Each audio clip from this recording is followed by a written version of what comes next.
Hey everybody, welcome back. FitHealth Pros, Coach Sean. And Dr. Kevin. We're in our Improve Your Health series. So today we're going to talk about defining and reducing the 3 most dangerous stressors. Well, first thing we're going to talk about is what is stress. Now, stress is how the body responds to outside forces, outside stimuli. Different people have different responses to stress. It can really debilitate.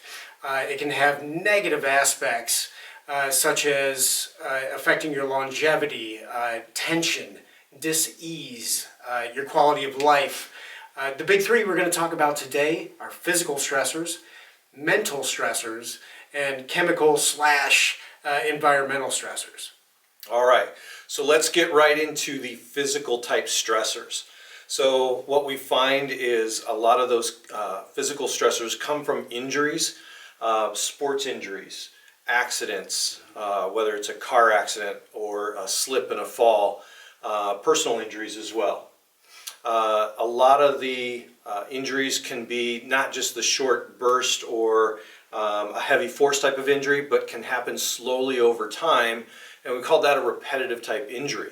And a lot of people don't realize this, but they can get that from working. So just by sitting in your chair day after day after day, or sitting in a car, sitting in a truck, driving long distances, all of those repetitive type of movements or positions can cause physical stress. And what we find is that from those stressors, it will cause inflammation, weakness to your body, muscles, ligaments, and joints. It affects your posture and can create functional imbalances. So the second most dangerous stressor would be Mental and or emotional stressors. When you're looking at mental stressors, it's basically how we live our lives. You got your family stressors and the responsibility that comes with those family stressors. Being a parent. How many times your kids just drive you nuts? Blood pressure goes up, reasonability goes down, stress closes us down. Aging parents, as our parents get older, we got some decisions to make, and they're not easy decisions, and they don't necessarily want you to make those decisions for them as well. Spouse, when you're talking about family stressors, we love our wives, love our partners. We can have 2 people deeply in love that approach life in completely different ways, and that causes a lot of friction, can cause stress. Next up, we'll talk about the stress you get from work. Absolutely. You get your people with their bosses, where the boss has so much power over their lives that they're stressed out before they even get to the office. You got different coworkers. I mean, very rarely are you going to be in a work environment, where you get along with everybody that you work with. Mm-hmm. The smaller the office, the easier that could be maintainable. Bigger the office, the more people could really get on your nerves and up that stress level. If you're an entrepreneur, Kevin and I both own our own businesses. There's a different set of stress that comes with running your own show and scaling that show accordingly. Mm-hmm. Absolutely. Financially, marketing, all the different things that come with being an entrepreneur. And being an independent contractor. Say you have a 2 or 3 month contract to do a job. As that contract gets closer to ending, where's your next paycheck going to come from? That's a stress. Also, health insurance. If you're going to get health insurance from your job, you need to make sure you put in the required amount of hours for your company to qualify for that health insurance. Right. That's added pressure. From there we go on to personal mental stressors, such as coping mechanisms. How do you cope with being overwhelmed or being anxious or depressed, being angry, an irritability that is coming from within or without towards you? How do you cope with that? being unmotivated or having poor concentration. You know, you're trying your best to get your motivation back. It's like I've lost it. It's like I can't move forward until I find my motivation again. You have to have proper coping mechanisms to be able to deal with that, and if you don't, that pressure mounts and mounts and mounts, and that stress mounts and mounts and mounts. Yeah. I saved the number one kind of mental / emotional stressor for last here as I talk about this second part of dangerous stressors. Financial. Financial is the number one mental stressor. Yeah, that makes sense. Exclamation point. Right. You know, you're looking at we as a country in America. When you're looking at the statistics, we have 28% of our country have no savings. We are completely at the mercy of these companies, of our bosses, because we have to have that paycheck. You know, there's no savings. 25% on top of that 28% have less than 3 months savings to be able to make it through some kind of catastrophe or losing your job. You know, keeping your job, meeting the bills. You know, some months those bills go up, bills fluctuate month to month. You got your every month bills. Living in Arizona, our electric bills go through the roof during the summertime because the AC is turbocharged when it's 106, 110, 114 degrees outside. Right. From there, you also have the stressors of thinking about your kids, their college funds. How are you going to be able to, these are a little more long term, but they still sit on you. How are you going to be able to afford college in the future? How are you going to be able to afford retirement?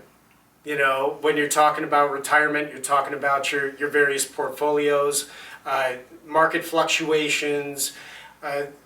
You get those in the news all the time. Absolutely. Yeah. And you're feeling it. You're feeling it. You're being pressed down upon. So from mental and emotional, we're going to move on into number 3. Yes. So number 3 is chemical and environmental stress. So that's a big deal. A lot of people are dealing with different types of chemical and environmental stressors.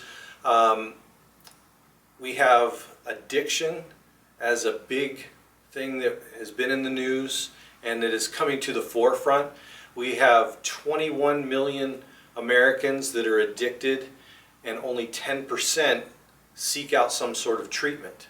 So there's opioid epidemic that's basically always in the news and is a definite stressor. Things like alcohol, nicotine addictions, those are very prevalent here in America as well. Sure.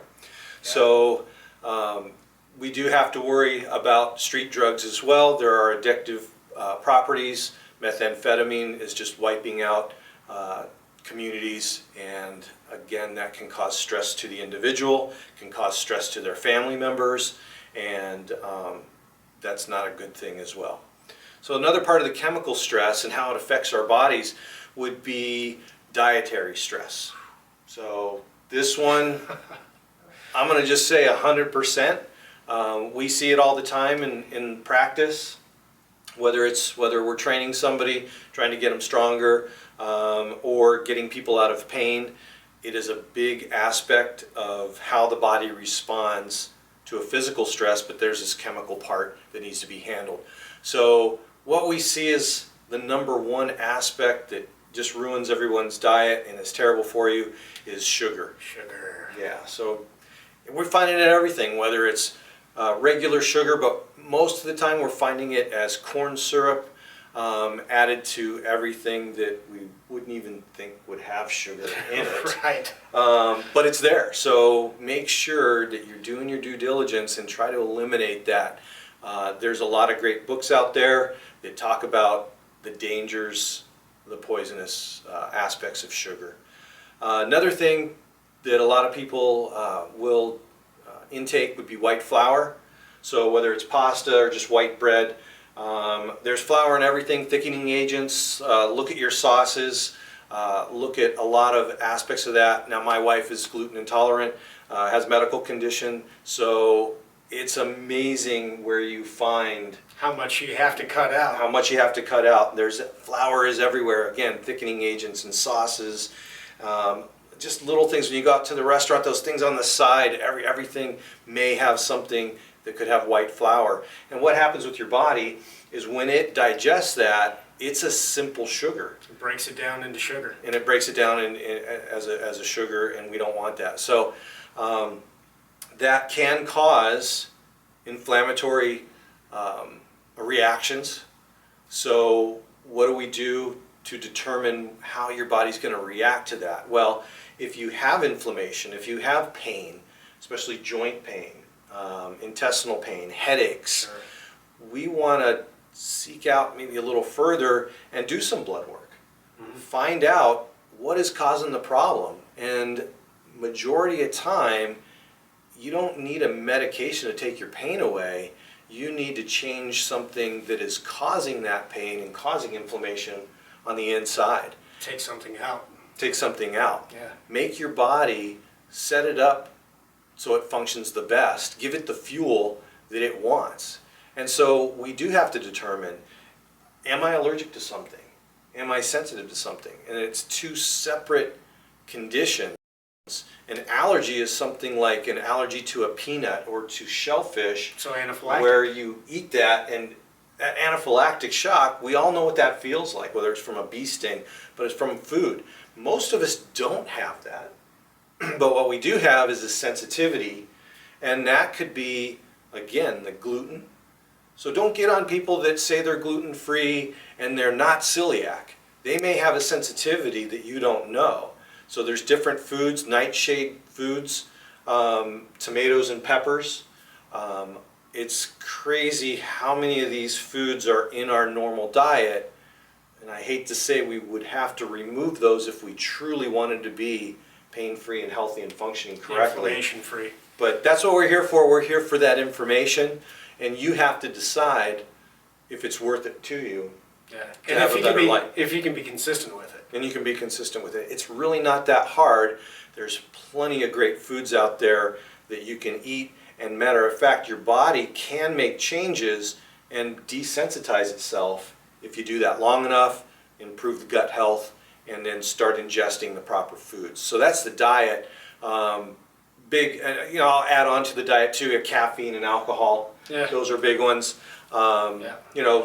In moderation is what we're going to say, in moderation. Sure. So I think that we've all heard that before, but I think that a lot of people aren't prescribing to that thought.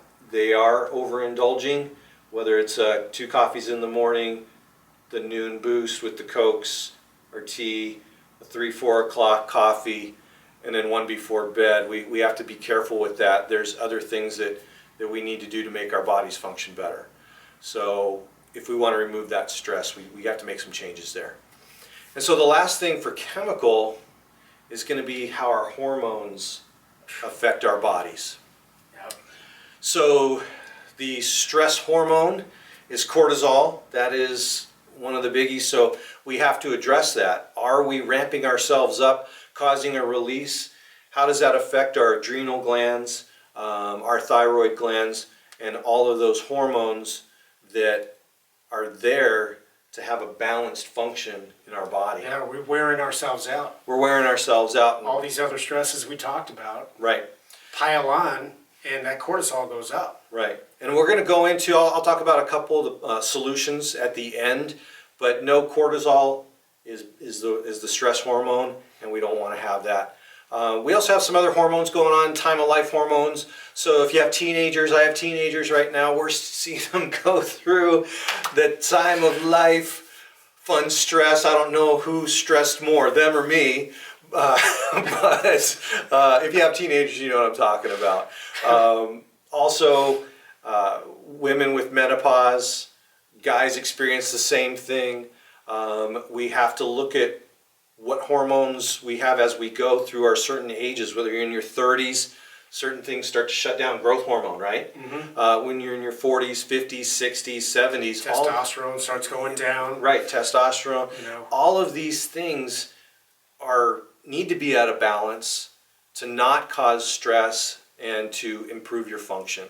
So those imbalances need to be checked out. So it is important to, during your annual physical, especially if you're at that 30, 35 range, let's check those things, because we think we're younger than we are, but the body's time, it doesn't matter really. You don't want to wait too long. Time always wins. Yeah, time always wins for sure.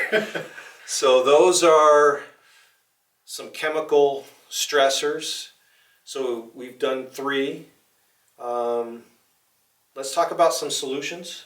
Yeah, just touch upon them a little bit. We'll just touch upon them. So from a solution standpoint, we have many other videos that are out there, and we're going to tag 2 of them at the end of this video that we feel are probably going to help you there right away. Sure. That you can implement pretty quickly. Right. And calming techniques like yoga, breathing, meditation, those are going to help out. What else can we do? We can educate ourselves. Like watching these videos is a first step. Take that and make sure that you're either getting books or visiting with doctors or some sort of support group. Whether it's, and then we can go back even into the financial aspect or child rearing, family issues. Whatever your main issues are. Yeah. Just self-define, self-address. Figure out where the most stress is coming from in your life, and educate yourself on that. Videos, magazines, like Kevin said, books, doctors, etc. Right. There's a plethora out there that can help you. Mm-hmm. We're touching on things to kind of percolate what's going on in your mind to act out. Right. Don't get overwhelmed with it. I think one of the easiest things to do to start to remove the stress for a solution is get some physical activity. It's one of the simplest things. It doesn't cost anything to go take some walks and start getting moving.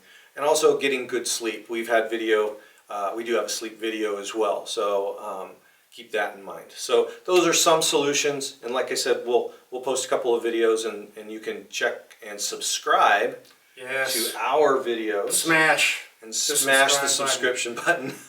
plug, sorry. But that's sort of sorry. That's it. So let's wrap it up. Well, thanks for kind of hopping on the train with us. We're here to improve your health. We're here to make things easier for you. Today we talked about defining and reducing the 3 most dangerous stressors, physically, mentally, chemically. And like I said just a bit ago, kind of self-define yourself. Where are these stressors coming from? When you look into everything that we covered today, more than likely you had several of these stressors that affect you. Now everyone's an individual, everyone's different. Everyone has different levels of stress that come at them. Now, how are you going to be truthful with yourself and say, well, that definitely was me, that definitely was me, and this was definitely me. So I'm going to educate myself on how to be better within that realm of stress. Right. So again, we are the FitHealth Pros. Dr. Kevin Fox. I'm Dr. Fox. And Coach Sean. Thanks for joining us. Again, please subscribe. We got a lot more to get to help you. Yes. Be well, everybody, and good luck on your journey of health. Thanks. Thank you. See you soon. Is it rolling? It's rolling. Is it rolling? Yeah. Is it on? Yes.